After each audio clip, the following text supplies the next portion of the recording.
कहानी रिश्तों की असली कीमत। बीरबल की सीख ने सबको बदल दिया। क्या रिश्ते खून से जुड़ते हैं या दिल से? और क्या कोई रिश्ता पैसों में तौला जा सकता है? दिल्ली का शाही महल। सुबह की पहली किरणें महल की ऊंची मीनारों से छनकर आ रही थीं। दरबार में अकबर बादशाह अपने सिंहासन पर बैठे थे, पर उनके चेहरे पर चिंता की लकीरें थीं। बीरबल, अकबर ने गंभीर स्वर में कहा, आज दरबार में एक अजीब मामला आने वाला है। एक भाई ने अपने ही भाई पर आरोप लगाया है कि उसने रिश्तेदारी बेच डाली। दरबार में हलचल मच गई। सबकी निगाहें दरवाजे की ओर मुड़ गईं। दो सगे भाई दरबार में आए, एक अमीर कपड़ों में, दूसरा फटेहाल। अमीर भाई ने कहा, जहां पनाह, यह मेरा छोटा भाई है। मैंने इसे पैसे उधार दिए थे, पर आज यह कहता है कि भाईचारा पैसों से बड़ा है। मैं चाहता हूं दरबार फैसला करे, रिश्ता ज्यादा कीमती है या मेरा उधार। दरबार में सन्नाटा छा गया। सबकी निगाहें बीरबल पर टिक गईं। बीरबल मुस्कुराए, मूंछों को हल्के से ताव दिया और बोले, जहां पनाह, फैसला जल्दबाजी में नहीं होगा। हमें रिश्तों की असली कीमत तोलनी होगी। अकबर ने उत्सुकता से पूछा, पर बीरबल, यह कैसे मुमकिन है? बीरबल ने आदेश दिया कि दोनों भाइयों को अगले दिन सुबह दरबार में हाजिर किया जाए। और तब शुरू हुआ बीरबल का अनोखा खेल। अगले दिन दरबार के बीचों बीच सोने की तराजू रखी गई। बीरबल बोले, एक पलड़े में सोना रखा जाएगा, दूसरे पलड़े में रिश्ते का असली भार। जो भारी होगा वही सबसे कीमती। सब हैरान थे। अमीर भाई ने हंसते हुए अपनी थैली उठाई और तराजू में सोना डाल दिया। दूसरा भाई खामोश खड़ा रहा। बीरबल उसकी ओर बढ़े और बोले, तुम्हारे पास क्या है जो रिश्ते की कीमत साबित कर सके? गरीब भाई की आंखों से आंसू बह निकले। उसने अपने फटेहाल कपड़े में से एक पुराना खिलौना निकाला, लकड़ी का छोटा सा घोड़ा। यह भाई ने बचपन में मुझे दिया था। यही मेरे लिए सबसे कीमती है। बीरबल ने वह खिलौना तराजू में रखा और सबकी आंखें चौड़ी रह गईं। तराजू का पलड़ा अचानक भारी हो गया, मानो लकड़ी का घोड़ा सोने से ज्यादा कीमती हो। दरबार में फुसफुसाहट गूंजने लगी। ये कैसा जादू है? रिश्तों का वजन सचमुच इतना भारी हो सकता है? बीरबल मुस्कुराए और बोले, जिस रिश्ते में दिल हो, उसका भार सोने चांदी से कभी कम नहीं होता। यह तो ईश्वर का दिया खजाना है। अकबर की आंखों में चमक थी, लेकिन उसी समय दरबार का एक सिपाही दौड़ता हुआ आया। उसके हाथ में एक रहस्यमयी चिट्ठी थी, जिस पर लिखा था, बीरबल, अगर तुम सच में रिश्तों की असली कीमत जानते हो, तो कल सूरज ढलने से पहले मेरे सवाल का जवाब दो, वरना दरबार का सबसे गहरा सच सबके सामने उजागर हो जाएगा। अकबर ने चिट्ठी पढ़ी और चौंक गए। यह किसने भेजी है? और कौन सा सच छिपा है दरबार में? बीरबल हल्की मुस्कान के पीछे अपने मन का रहस्य छुपा गए, पर उनके मन में एक सवाल गूंज रहा था। क्या सच में कोई रिश्ता ऐसा है जो दरबार के अस्तित्व को हिला सकता है? पिछली रात का रहस्य अभी भी अकबर बीरबल के दिल में सुलग रहा था। वही रहस्यमयी चिट्ठी, वही अनकहा सच, वही खतरा जो दरबार पर मंडरा रहा था। सुबह होते ही दरबार में हलचल मच गई। अकबर सिंहासन पर बैठते ही बोले, बीरबल, आज हमें उस चिट्ठी का जवाब देना ही होगा। जिसने भी यह भेजी है, वो हमारे दरबार के भीतर का राज जानता है। पर आखिर वो कौन है? तभी दरबार का दरवाजा खुला। एक काले लबादे में लिपटा आदमी अंदर आया। चेहरा छिपा हुआ, आवाज भारी। जहां पनाह, मैं सच का सौदागर हूं और आज मैं आपके दरबार का सबसे बड़ा सच उजागर करूंगा। लेकिन पहले बीरबल को मेरा सवाल हल करना होगा। सारे दरबारी चौंक गए। बीरबल आगे बढ़े, मुस्कान उनके होठों पर थी पर आंखों में सतर्कता। सवाल पूछो, रहस्यमय आदमी बोला। अगर तुम्हें अपने सबसे प्यारे रिश्ते और पूरे साम्राज्य को बचाने में से किसी एक को चुनना पड़े तो क्या करोगे? दरबार में सन्नाटा छा गया। हर आंख बीरबल की ओर थी। अकबर की सांसें भारी हो गईं। क्या बीरबल सच में कोई ऐसा रिश्ता छुपा रहे हैं जो हम सबको नहीं पता? बीरबल शांत स्वर में बोले, रिश्तों का मूल्य त्याग से मापा जाता है, स्वार्थ से नहीं। मैं अपना सबसे प्यारा रिश्ता कुर्बान कर दूंगा, लेकिन साम्राज्य को बचाऊंगा। इतना कहते ही रहस्यमय आदमी हंस पड़ा। तो फिर सच सुनने के लिए तैयार रहो। इस दरबार में कोई ऐसा है जिसने तुम्हारे रिश्ते को पहले ही बेच दिया है और वो यहीं बैठा है। सबकी निगाहें एक दूसरे पर घूमने लगी। अकबर गरजते हुए बोले, कौन है वो गद्दार? नाम बताओ। रहस्यमय आदमी ने धीरे धीरे अपनी उंगली उठाई और दरबार के एक कोने की ओर इशारा किया, जहां बादशाह के सबसे भरोसेमंद सलाहकारों में से एक खड़ा था। दरबार में सनसनी फैल गई। बीरबल की आंखों में पहली बार हल्की चिंता झलकी। उन्होंने मन ही मन सोचा, क्या यह वही सच है जिसका डर मुझे कल रात से सता रहा है, या कोई बहुत बड़ा खेल खेला जा रहा है? रहस्यमय आदमी ने अपना मुखौटा उतारते हुए कहा, उस सच का असली चेहरा आज नहीं, अगले सूरज ढलने पर सामने आएगा। तब तक बीरबल, अपने रिश्तों पर भरोसा करना छोड़ दो। और वह हवा में धुएं की तरह गायब हो गया। दरबार में खामोशी छा गई। अकबर ने धीमी आवाज में कहा, बीरबल, अगर सच में कोई अपना ही हमें धोखा दे रहा है तो क्या हम रिश्तों की कीमत पहचान पाएंगे, या बहुत देर हो चुकी होगी? बीरबल की नजरें दरबार में बैठे हर व्यक्ति पर घूमी। उनकी मुस्कान गायब थी। अब यह सिर्फ रिश्तों का मामला नहीं था, यह पूरी सल्तनत के दिल का सवाल था। पिछली रात महल की दीवारें भी बेचैन थीं। अकबर का दरबार अब भरोसे और शक के बीच फंसा हुआ था। रहस्यमय आदमी की बातों ने सबको हिलाकर रख दिया था। दरबार का कोई अपना ही रिश्ता बेच चुका है। सुबह होते ही अकबर ने गुप्त सभा बुलाई। बीरबल उनके पास खड़े थे, लेकिन इस बार उनके चेहरे पर गहरी सोच की लकीरें थीं। बीरबल, अकबर ने कहा, मैंने कभी नहीं सोचा था कि अपने ही लोग हमें धोखा देंगे। लेकिन वो रहस्यमय आदमी सच बोल रहा है या जाल बिछा रहा है, यह हमें जानना होगा। बीरबल ने शांत स्वर में जवाब दिया, जहां पनाह, सच हमेशा खुद अपनी पहचान करवाता है। बस हमें इंतजार और सही चाल की जरूरत है। तभी दरबार में वही सलाहकार आया जिस पर उंगली उठाई गई थी। उसका चेहरा पीला पड़ा हुआ था। उसने कांपते हुए कहा, जहां पनाह, मैं निर्दोष हूं।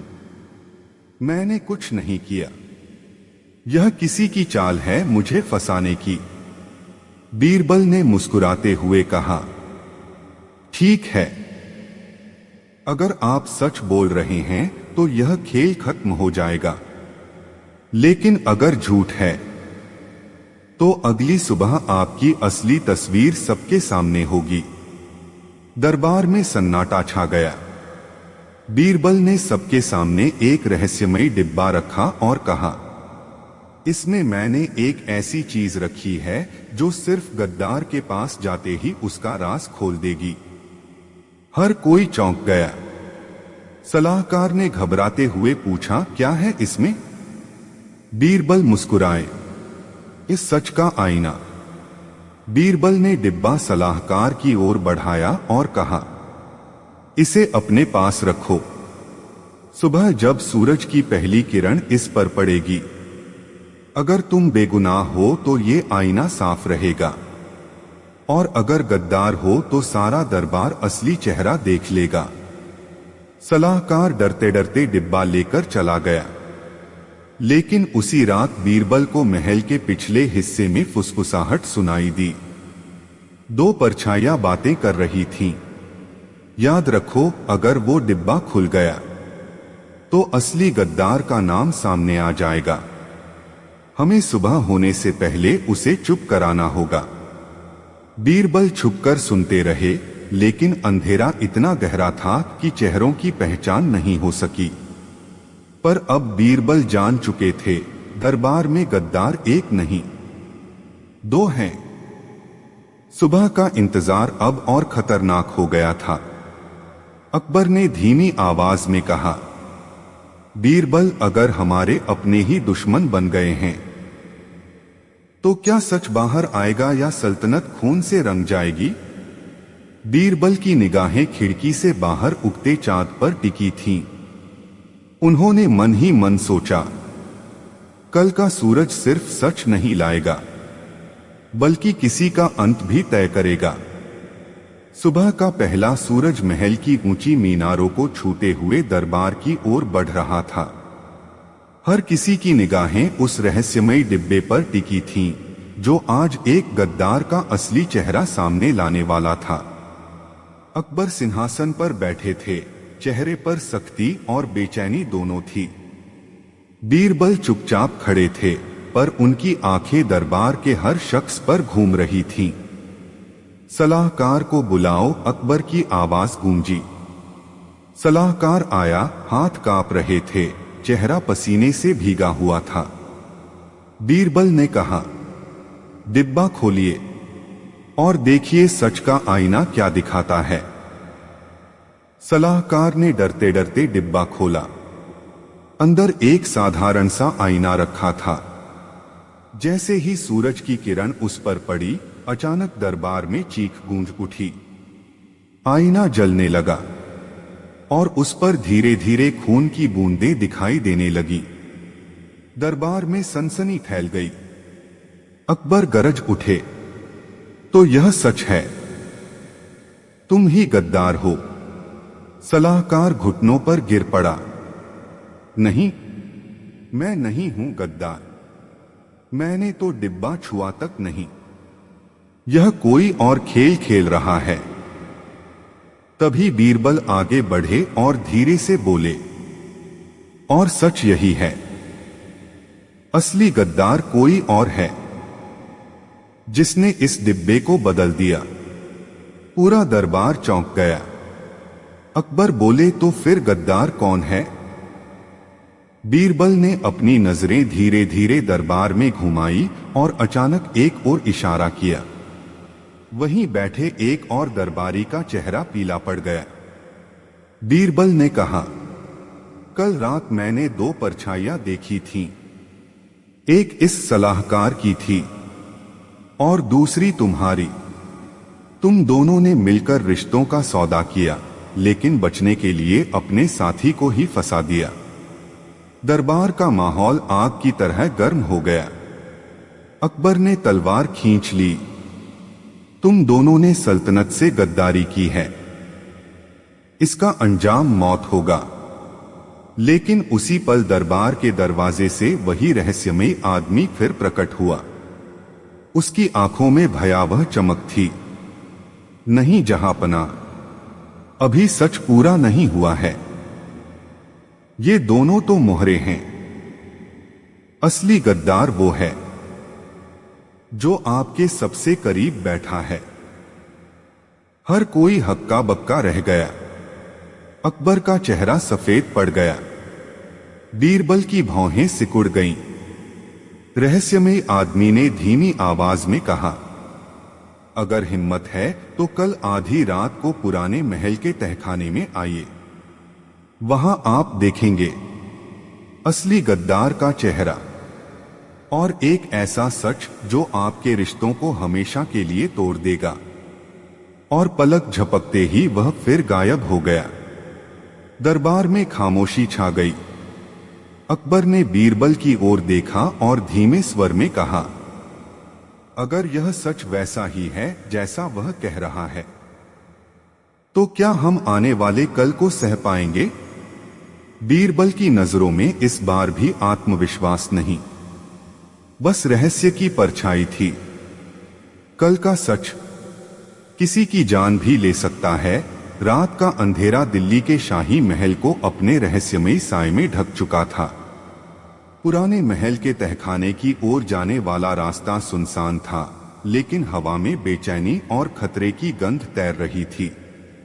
अकबर और बीरबल दोनों चुपचाप चलते हुए उस जगह पहुंचे जहां रहस्यमयी आदमी ने बुलाया था। मशालों की हल्की रोशनी में दीवारों पर अजीब सी आकृतियां बनी थीं, मानो सदियों से यहां अनकहे राज छुपे हों। तहखाने का दरवाजा चरमराते हुए खुला। अंदर कदम रखते ही उनकी आंखों के सामने एक चौंकाने वाला दृश्य था। पुराने दस्तावेज, चिट्ठियां और मुहरबंद पेटियां, जिनमें दरबार के सारे गुप्त फैसलों के सबूत रखे थे। तभी अंधेरे से वही रहस्यमयी आदमी प्रकट हुआ।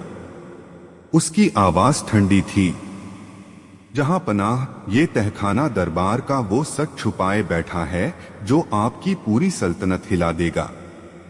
अकबर ने तलवार खींच ली। तुम हो कौन और असली गद्दार कौन है?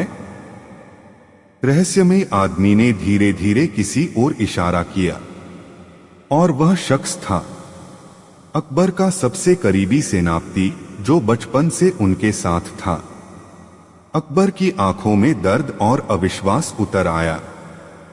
तुम, मेरे भाई समान दोस्त, तुमने मुझे धोखा दिया। सेनापति की आवाज कांप रही थी। जहां पनाह, मैंने जो किया मजबूरी में किया। कोई ऐसा सच है जिसे अगर आप जान लें तो इस दरबार का इतिहास ही बदल जाएगा। बीरबल आगे बढ़े। कौन सा सच? सेनापति ने कांपते हाथों से एक पुरानी चिट्ठी बढ़ाई। उसमें लिखा था, सल्तनत का असली वारिस कोई और है, और असली गद्दार वो नहीं जिसे आप समझते हैं। सच जानने के लिए तीसरी मुहर तोड़नी होगी। अकबर ने चिट्ठी उठाई, लेकिन तभी तहखाने की सारी मशालें अचानक बुझ गईं। चारों ओर घुप अंधेरा और कदमों की भागदौड़ की आवाजें गूंजने लगी।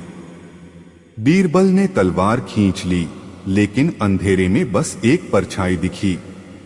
वही रहस्यमय आदमी जिसने आखिरी बार कहा, अब अगला सच जानने के लिए तुम्हें दरबार की सबसे ऊंची मीनार पर जाना होगा, जहां किसी का लहू बहने वाला है।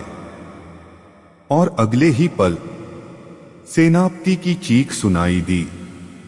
जब मशालें दोबारा जली, सेनापति लापता था और चिट्ठी के आखिरी शब्द खून में लिखे थे, अगला वारिस तुम्हारे सामने ही बैठा है, पर पहचानना आसान नहीं होगा। अकबर ने बीरबल की ओर देखा। उनकी आवाज धीमी लेकिन कांपती हुई थी। अगर सच वही है जो यह कह रहा है, तो क्या मैं बादशाह हूं या कोई और असली तख्त का मालिक है? बीरबल की आंखों में पहली बार डर की चमक दिखाई दी। यह खेल सिर्फ गद्दारी का नहीं, ताज के असली मालिक की लड़ाई का है। तहखाने की रात ने अकबर और बीरबल की नींद छीन ली थी। सेनापति का गायब होना, खून से लिखी चिट्ठी और उस रहस्यमयी आदमी की चेतावनी, सब कुछ दरबार की नींद हिला रहा था। सुबह का सूरज महल पर चढ़ा, लेकिन उसकी रोशनी में भी अंधेरा छुपा हुआ था। अकबर सिंहासन पर बैठे थे, पर आज उनकी आंखों में बादशाह का आत्मविश्वास नहीं, बल्कि एक ऐसा सवाल था जो उन्हें भीतर तक तोड़ रहा था। क्या मैं सच में इस ताज का हकदार हूं? बीरबल दरबार में दाखिल हुए। जहां पनाह, मीनार पर जाने का समय हो गया है। शायद वही इस रहस्य की आखिरी कड़ी खोले। अकबर और बीरबल दोनों गुप्त रास्ते से महल की सबसे ऊंची मीनार पर पहुंचे। वहां पहले से रहस्यमय आदमी इंतजार कर रहा था। हाथ में एक पुराना राजसी मुहरबंद दस्तावेज था। जहां पनाह, उसने कहा, इस दस्तावेज में ताज का असली वारिस लिखा है, पर इसे खोलने से पहले आपको सच का सामना करने की कसम खानी होगी। अकबर की आवाज भारी थी। अगर ये सच मेरा नहीं, किसी और का है, तो मैं ताज त्याग दूंगा। आदमी ने दस्तावेज खोला और उसमें से एक पुरानी वसीयत निकाली। लिखा था, तख्त-ए दिल्ली का असली वारिस वो बच्चा है जिसे सालों पहले महल की साजिश में महल से दूर भेज दिया गया था, और आज वह इसी दरबार में मौजूद है। दरबार में गूंजते घंटों की आवाज जैसे अचानक रुक गई। अकबर की सांसें थम गईं। यानी मैं असली वारिस नहीं?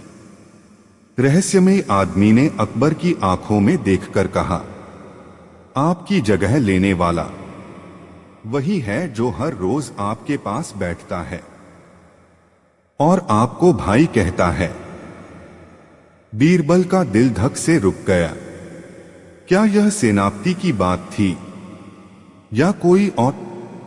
लेकिन तभी परछाई से एक और शख्स सामने आया, दरबार का सबसे प्रिय राजकुमार, जिसे अकबर ने अपने पुत्र समान पाला था।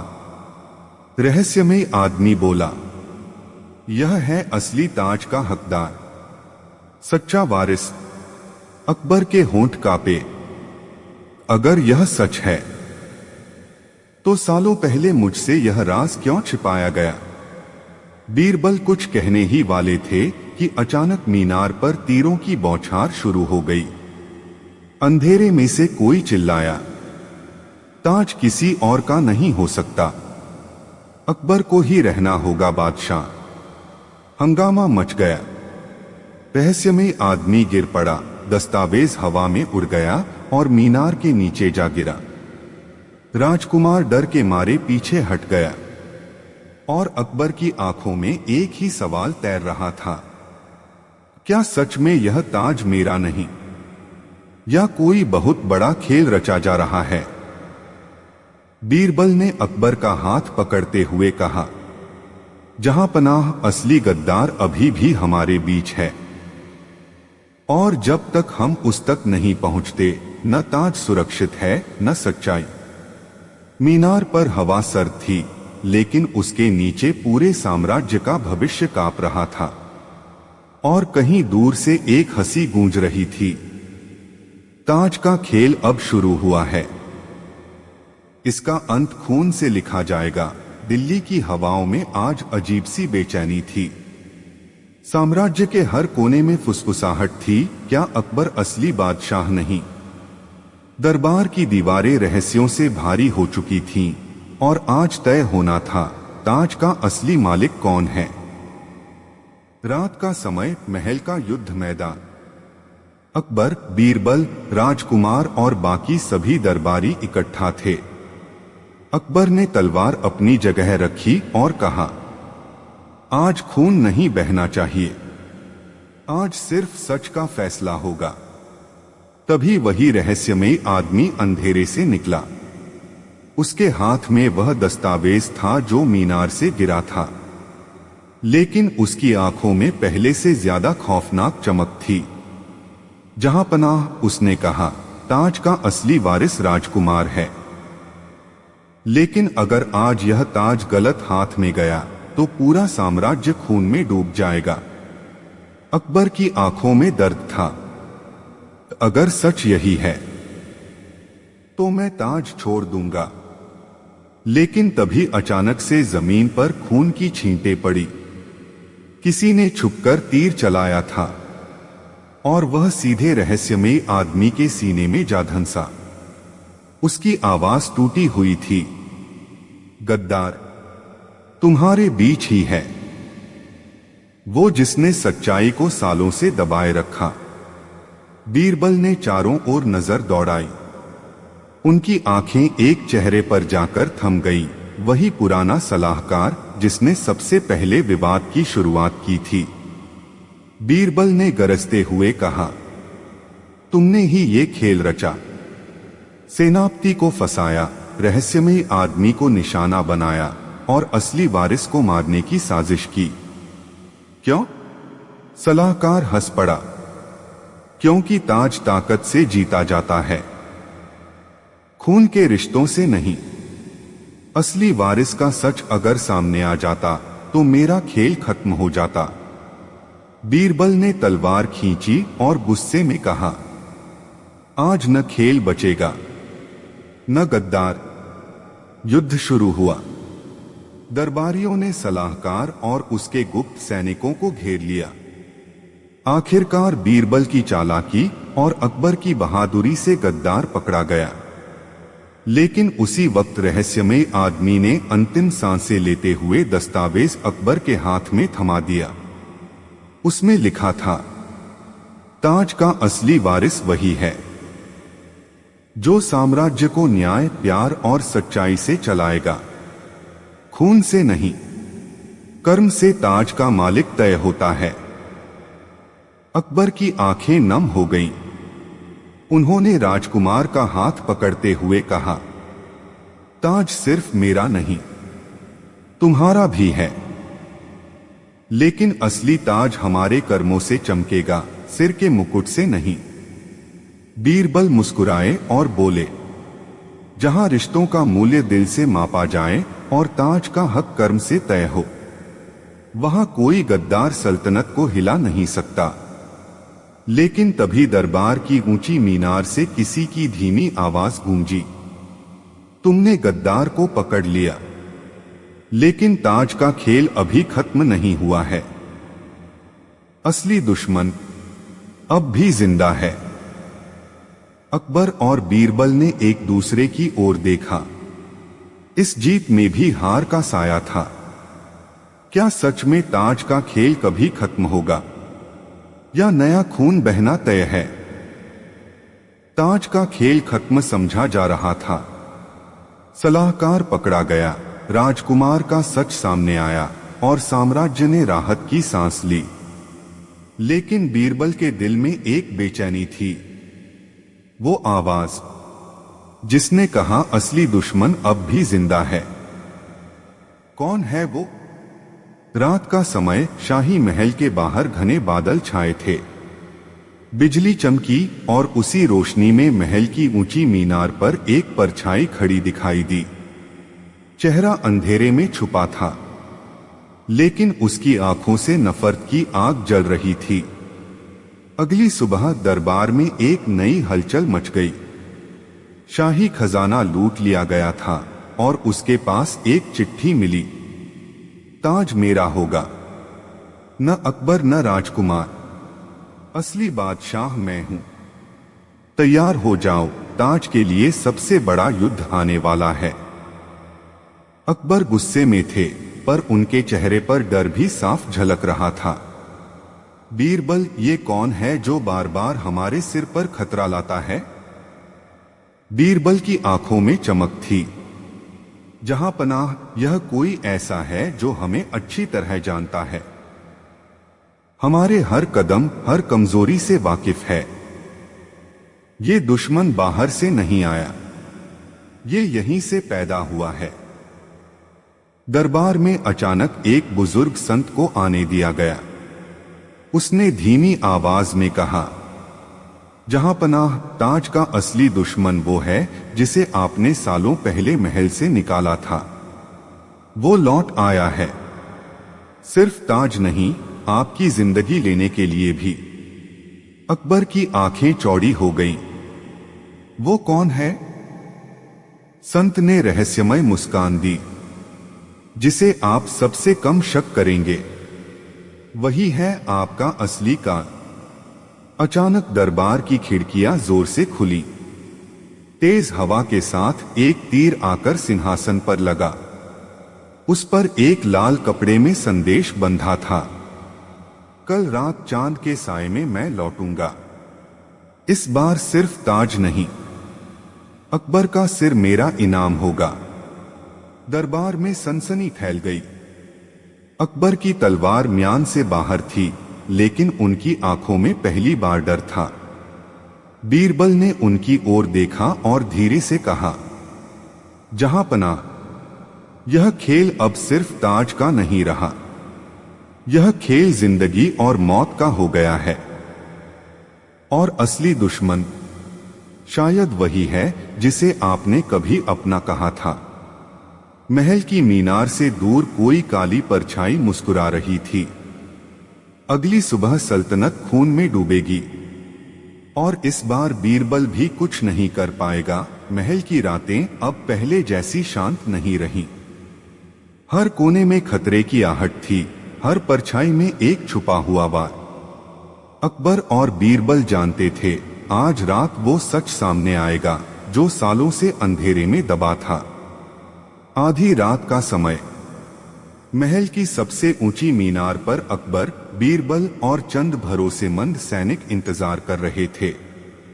हवा में एक ठंडा सन्नाटा पसरा था, जैसे पूरी सल्तनत सांसें रोके खड़ी हो। अचानक दूर से घोड़े दौड़ने की आवाज आई।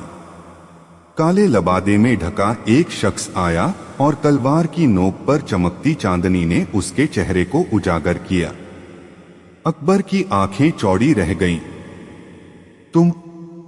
वो और कोई नहीं बल्कि अकबर का बचपन का सबसे करीबी दोस्त और पुराना सेनापति ज़हीर था, जिसे सालों पहले देशद्रोह के झूठे आरोप में दरबार से निकाल दिया गया था। ज़हीर की आवाज में नफरत थी। जहां पनाह नहीं, गद्दार सल्तनत, तुमने मुझ पर झूठा इल्जाम लगाया, मेरा ताज छीना और मेरी जिंदगी बर्बाद कर दी। अब मैं लौटा हूं वो लेने जो मेरा हक है। अकबर का स्वर कांप रहा था।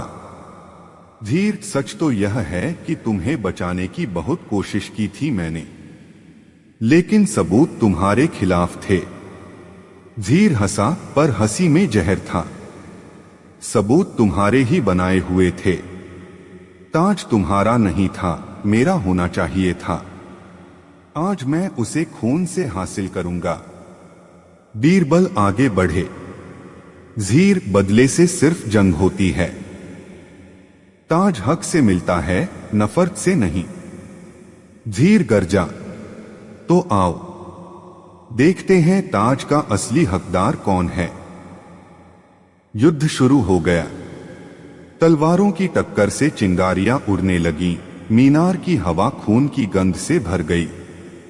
बीरबल और ज़हीर में जबरदस्त भिड़ंत हुई, लेकिन ज़हीर की ताकत और नफरत दोनों भारी पड़ रहे थे। अकबर ने लड़ाई रोकने की कोशिश की, पर ज़हीर ने तलवार उनकी गर्दन पर रख दी। आज से ताज मेरा है और तुम्हारी सल्तनत का सूरज डूब चुका है। तभी बीरबल ने चाल चली। उन्होंने ज़हीर के पैरों के पास मशाल गिराई, जिससे मीनार की लकड़ी जलने लगी। धुआं फैल गया और उसी धुएं में बीरबल ने ज़हीर की तलवार छीन ली। लेकिन जैसे ही ज़हीर गिरा, उसके हाथ में एक और पत्र था।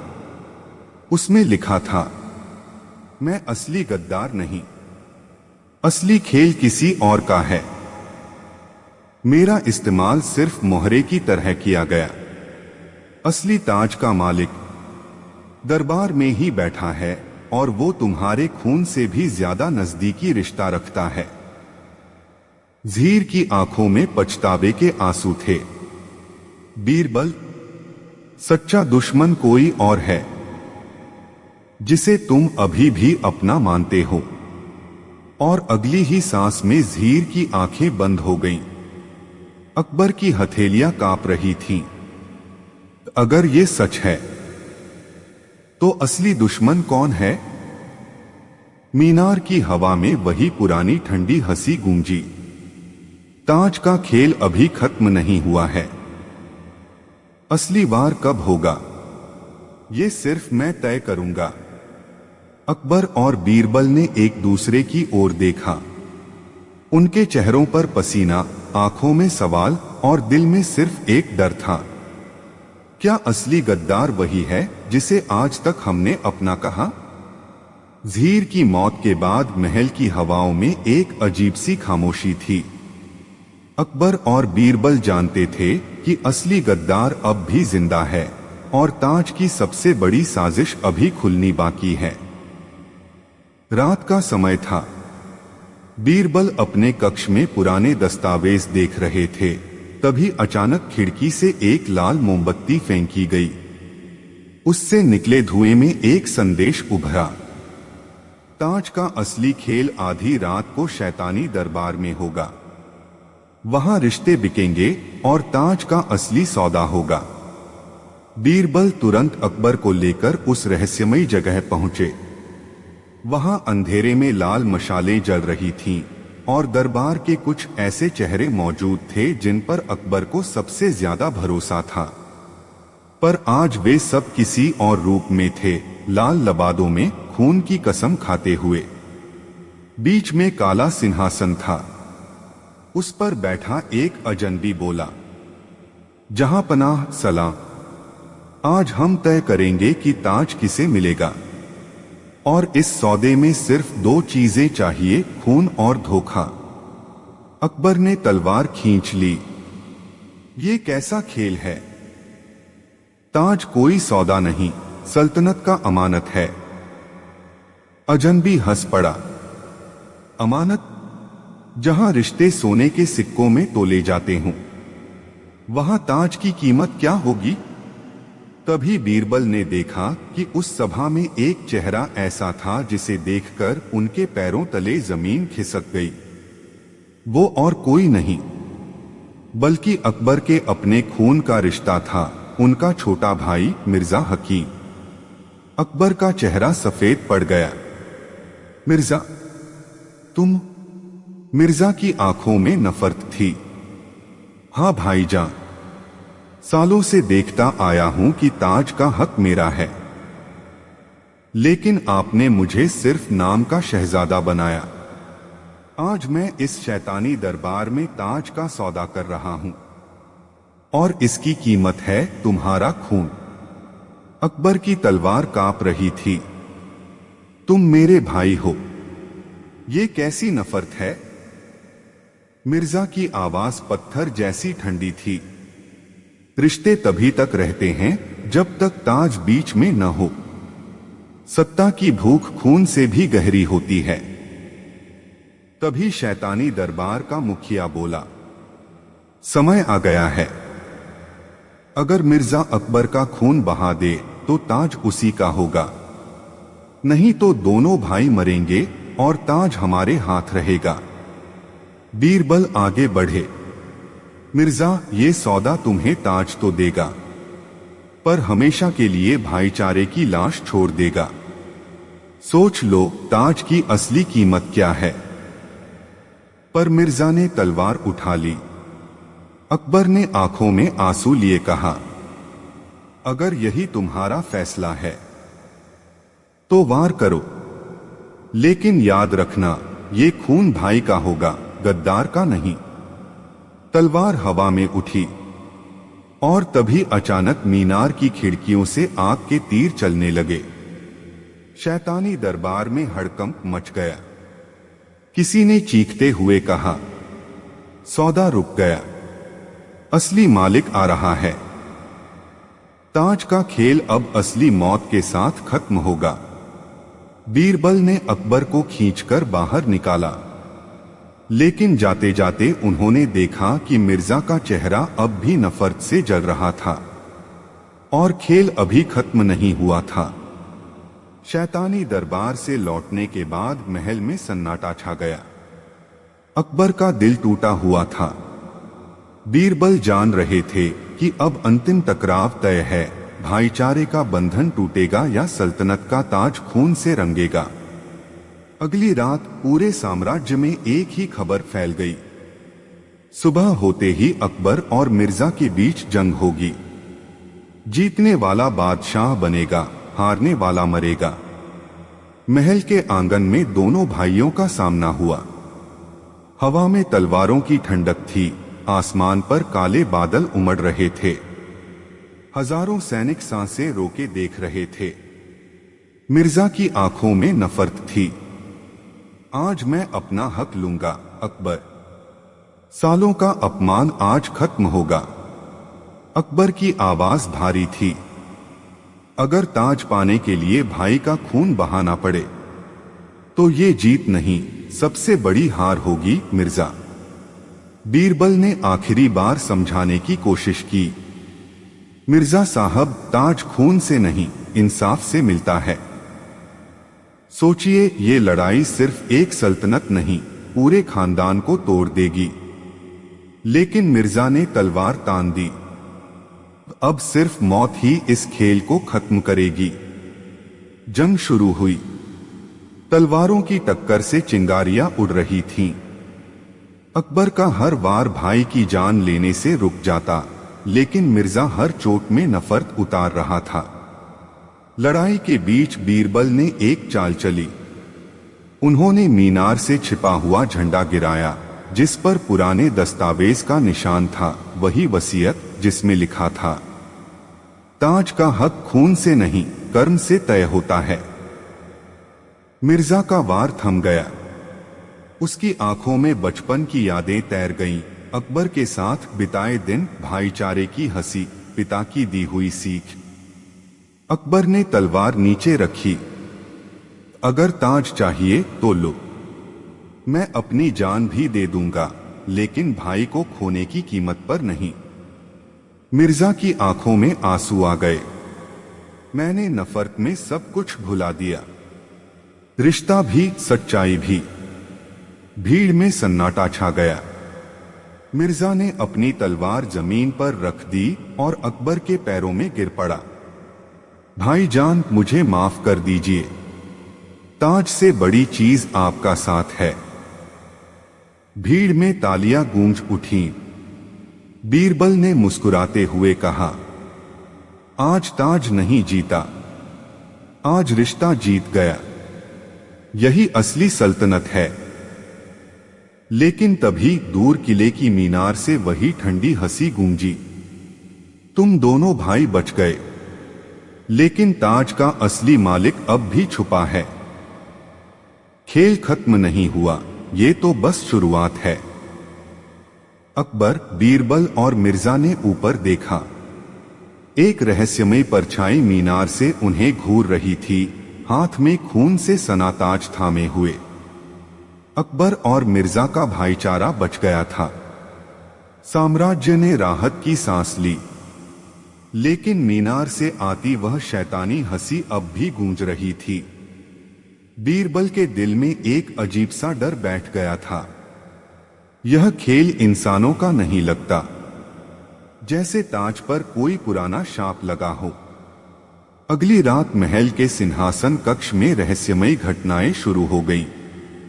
ताज खुद ब खुद जमीन से उठकर हवा में तैरने लगा और उसके चारों ओर लाल धुआं फैल गया। दीवारों से अजीब चीखें सुनाई देने लगी। अकबर ने तलवार खींची, पर ताज ने मानो अपनी ही जान ले ली थी, उससे खून टपकने लगा। तभी अचानक कक्ष की भारी दरवाजा जोर से खुला। अंधेरे में लिपटा एक अजनबी अंदर आया। उसका चेहरा छुपा था, लेकिन आवाज में सदियों का क्रोध जल रहा था। जहां पनाह अकबर, ये ताज आपका नहीं, ये मेरी पीढ़ी का है। आपके पूर्वजों ने इस पर कब्जा करने के लिए मेरे खानदान का खून बहाया था। आज मैं लौटा हूं, ताज को वापस लेने और उसका शाप आप पर छोड़ने। अकबर ने तलवार उठाई। तुम कौन हो? अजनबी ने धीरे धीरे अपना मुखौटा हटाया। उसका चेहरा किसी पुराने राजवंश से मिलता जुलता था, जिसकी कहानी किताबों में दफन हो चुकी थी। मैं वही वंशज हूं। जिसे इस ताज के लिए मिटा दिया गया था। लेकिन हम खत्म नहीं हुए। अब ताज हमें चाहिए या पूरी सल्तनत राख हो जाएगी। बीरबल ने गहरी सांस ली। ताज की असली लड़ाई कभी खत्म नहीं हुई। यह सिर्फ समय का इंतजार कर रही थी। अजनबी ने शैतानी हंसी हंसी।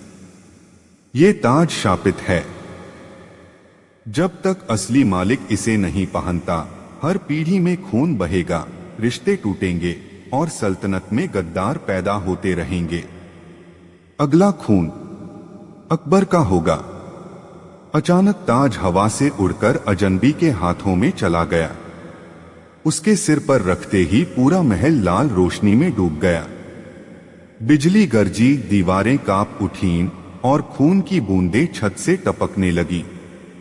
अकबर और बीरबल को लगा मानो पूरा साम्राज्य किसी अंधेरे श्राप की गिरफ्त में आ गया है।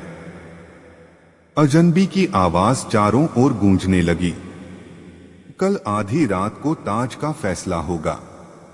या तो असली मालिक सिंहासन पर बैठेगा या पूरा साम्राज्य इस शाप के साथ जलकर खाक हो जाएगा। और अगले ही पल अजनबी धुएं में गायब हो गया, ताज की दहकती परछाई पीछे छोड़कर। अकबर ने बीरबल की ओर देखा।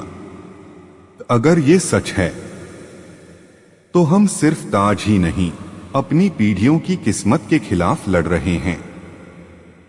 बीरबल की आंखों में भी पहली बार डर था। जहां पना, इस बार हमारी बुद्धि नहीं, शायद हमारी जान ही दांव पर लगने वाली है। दिल्ली का आसमान उस रात लाल हो उठा था। बादल गरज रहे थे, हवाएं आंधी बनकर बह रही थीं। सारी सल्तनत में खबर फैल चुकी थी। आधी रात को ताज का अंतिम फैसला होगा। असली मालिक आएगा और खून बहेगा। अकबर और बीरबल महल के युद्ध मैदान में खड़े थे। चारों ओर मशालें जल रही थीं, पर उनके बीच एक अजीब सी ठंडक थी। मिर्जा, सेनापति और दरबार के वफादार योद्धा सब तैयार थे। लेकिन बीरबल के चेहरे पर पहली बार डर साफ दिख रहा था। जहां पनाह, बीरबल ने धीरे से कहा, ये जंग तलवारों की नहीं, श्राप की है। हमें दिमाग से लड़ना होगा। तभी चारों ओर अंधेरा छा गया। लाल धुआं फैला और वही रहस्य में अजनबी प्रकट हुआ, सिर पर ताज और आंखों में आग। उसके साथ काले कवच में लिपटे दर्जनों योद्धा खड़े थे, जिनकी तलवारों से खून टपक रहा था, मानो वे पहले ही कई आत्माओं की बलि ले चुके हों। अजनबी गर्जा, आज इस ताज का फैसला होगा। या तो असली मालिक जिंदा रहेगा या यह साम्राज्य राख हो जाएगा। अकबर ने तलवार उठाई। अगर इस ताज के लिए मुझे अपनी जान देनी पड़ी तो भी सल्तनत सुरक्षित रहेगी। जंग शुरू हुई। तलवारें भिड़ी, आग के गोले आसमान से गिरे, जमीन कांप उठी। बीरबल ने चालाकी से दुश्मनों को मात दी, लेकिन अजनबी की ताकत इंसानी नहीं थी। हर वार के साथ हवा में खून की गंध गहराती जा रही थी। तभी अजनबी ने ताज को हवा में उठाया और चिल्लाया, यह ताज सदियों तक खून मांगता रहेगा, जब तक कोई अपने प्राण देकर इसे शुद्ध नहीं करता। कौन देगा अपनी जान? अकबर आगे बढ़े। अगर मेरी मौत से सल्तनत और मेरे लोग बचते हैं तो मेरी जान ले लो। अजनबी मुस्कुराया। देर हो चुकी है। अब यह ताज अपना हक खुद चुनेगा। अचानक ताज तेज रोशनी में चमकने लगा। उससे लाल लपटें निकलीं और अकबर व अजनबी दोनों को घेरे में ले लिया। ताज मानो अपनी असली पहचान बता रहा था। इसका मालिक वही होगा जो बिना लालच, बिना नफरत, सिर्फ न्याय के लिए अपनी जान कुर्बान करने को तैयार हो। अकबर ने बिना सोचे अपनी तलवार नीचे रख दी। अगर यही परीक्षा है तो मेरी जान सल्तनत की शांति के लिए कुर्बान है। अजनबी का चेहरा अचानक बदल गया। उसकी आंखों से आंसू बहने लगे। यही तो असली मालिक की पहचान थी। पर मेरे पूर्वजों की नफरत ने इस ताज को श्रापित कर दिया। ताज धीरे धीरे अकबर के सिर पर उतर आया, लेकिन इस बार उससे खून नहीं, सुनहरी रोशनी टपक रही थी। अजनबी जमीन पर गिर पड़ा। शाप खत्म हो गया। अब यह ताज सिर्फ इंसाफ का रहेगा। बीरबल ने गहरी सांस ली और मुस्कुराए। जहां पनाह, आपने साबित कर दिया कि असली बादशाह तलवार से नहीं, दिल से बनता है। लेकिन तभी हवा में एक ठंडी फुसफुसाहट गूंजी। ताज का श्राप खत्म हुआ, या ये सिर्फ अगली सदी के लिए टल गया? सालों बीत गए। अकबर और बीरबल का न्याय, उनकी दोस्ती और उनका साम्राज्य इतिहास का हिस्सा बन गए। ताज की कहानी किताबों में दफन हो गई, या शायद सबने यही समझ लिया कि खत्म हो गई। लेकिन दिल्ली की एक पुरानी मीनार में एक बंद तहखाना था, जहां सदियों पुराना ताज लोहे की जंजीरों में बंद पड़ा था। लोग कहते थे कि वहां रात को अजीब आवाजें आती हैं, फुसफुसाहटें, तलवारों की टकराहट और एक ठंडी हंसी। ताज का खेल खत्म नहीं हुआ, बस सोया है। कई साल बाद एक नई सल्तनत का युवा शहजादा आरिफ अपनी ताकत और लालच के लिए मशहूर था। वो एक रात उस तहखाने में घुस गया। जंजीरों में बंधा ताज उसकी आंखों में आग भर गया। आरिफ ने उसे छूते ही एक ठंडी लहर अपने खून में महसूस की। अचानक तहखाने की दीवारों से खून बहने लगा और हवा में वही पुरानी आवाज गूंज उठी। ताज का असली मालिक वापस आ गया है, पर इस बार इसकी कीमत बहुत महंगी होगी। ताज अपने आप हवा में उठा और आरिफ के सिर पर आ गिरा। लेकिन इस बार ताज सुनहरा नहीं, खून से सना था। और उसी क्षण आरिफ की आंखें लाल हो गईं, मानो सदियों पुराना श्राप उसकी रगों में दौड़ गया है। अगली सुबह साम्राज्य के हर कोने में खौफ फैल गया। जहां भी आरिफ गया, वहां मौत, विश्वासघात और ताज के लिए नया खेल शुरू हो गया। दरबारियों ने डरते हुए कहा, ये ताज वही है जिसने अकबर के समय में खून बहाया था। अब वही खेल लौट आया है। तहखाने से फिर वही हंसी आई। ताज का श्राप अमर है। इंसान बदलते हैं, पर ताज हमेशा खून मांगता है। और इस बार कोई बीरबल नहीं था जो समझदारी से खेल रोक सके। सिर्फ एक नया बादशाह, नया लालच और एक ताज जो मौत से ज्यादा ताकतवर था।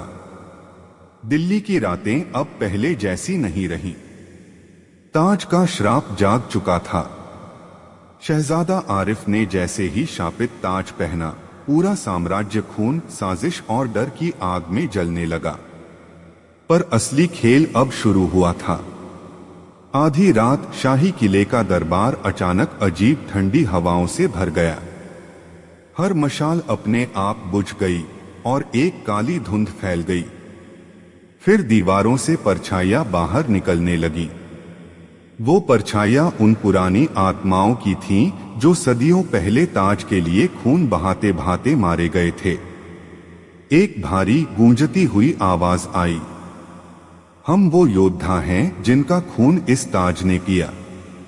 अब हम लौटे हैं अपना बदला लेने। आरिफ डरते हुए सिंहासन से उठा। तुम सब कौन हो?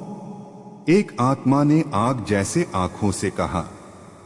हम वो गद्दार हैं, वो सेनापति हैं, वो भाई हैं जिन्हें ताज ने मौत दी। और अब ताज का श्राप तुम्हारे खून से नया खेल शुरू करेगा। अचानक ताज हवा में उठा और जोर से चमकने लगा। उसकी रोशनी लाल थी, लेकिन उसमें अजीब काली लपटें थीं। हवा में एक डरावना मंत्र गूंजने लगा। दरबारियों की आंखें खाली हो गई, जैसे वो सब किसी अदृश्य ताकत के गुलाम बन गए हों। आरिफ चीखा, मैं ताज का मालिक हूं, ये सब मेरा हक है। आत्माओं ने एक साथ हंसी भरी आवाज में कहा, ताज का कोई मालिक नहीं होता, ताज सिर्फ मौत का मालिक है। तभी दरबार की फर्श फट गई। एक विशाल अंधेरा गड्ढा बना और उसमें से वो परछाई निकली जिसने सदियों पहले अकबर और बीरबल को चेतावनी दी थी। उसकी आंखों में न सिर्फ नफरत थी बल्कि सदियों पुरानी भूख थी। इस बार खेल इंसानों का नहीं, आत्माओं का होगा, और इसमें सिर्फ एक ही चीज तय होगी, कौन आखिरी सांस तक बचता है। अचानक आरिफ के कानों में एक अनजान आवाज फुसफुसाई, अगर ताज बचाना है तो तुम्हें अकबर और बीरबल की आत्माओं को ढूंढना होगा, क्योंकि वही इस खेल को खत्म कर सकते हैं। आरिफ कांप गया। क्या सदियों पुरानी आत्माएं ही इस नई लड़ाई को रोक सकती थीं? या ताज का श्राप अब किसी को नहीं छोड़ेगा? दरबार की दीवारों से खून बह रहा था, परछाइयां मौत का नृत्य कर रही थीं और ताज हवा में लटकते हुए फुसफुसा रहा था, खेल शुरू हो चुका है, कोई इसे नहीं रोक सकता। पिछली जंग के बाद सबको लगा था कि अब सल्तनत में शांति लौट आई है, लेकिन बीरबल के दिल में एक अजीब सी बेचैनी थी। कई दिनों से उन्हें लग रहा था